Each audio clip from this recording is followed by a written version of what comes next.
Hey, what's up guys? Welcome back to the channel. If you can't find your analytics data in settings in this video, I'm going to show you how to bring it back. So let's get started. Your iPhone's analytics can be found inside Settings app. So go to Settings, scroll down and go to Privacy and Security, then tap on Analytics and Improvements. And from there, go into Analytics Data. Inside this section, you should see a list of files. Here, you should look for files named Analytics along with a date next to them. If you have data from multiple days, you will see multiple files. Just look for the one with the most recent date, and that will be your latest analytics data. Then just open it, and when you open it, you will see a page full of text like this. This data can be useful for things like checking your battery stats and other system information. But what if you don't see any analytics files here?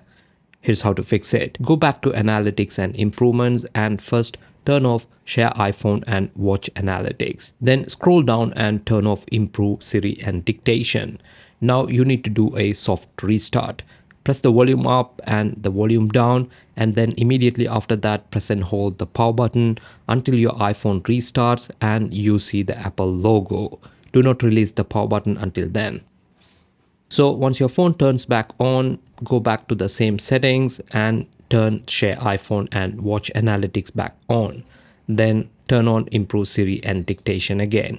Now if you go back to Analytics Data, you might not see the files immediately. Give it some time. Usually within 24 hours, the analytics data will start appearing again. So just come back later and you should be able to find your analytics data files back here again. So I hope this video was helpful. If you want to learn how to use your analytics data to check your real battery percentage, check out the video linked above or in the description. Thank you for watching this video. If you liked it, give it a thumbs up and subscribe to my channel. I'll catch you in the next video.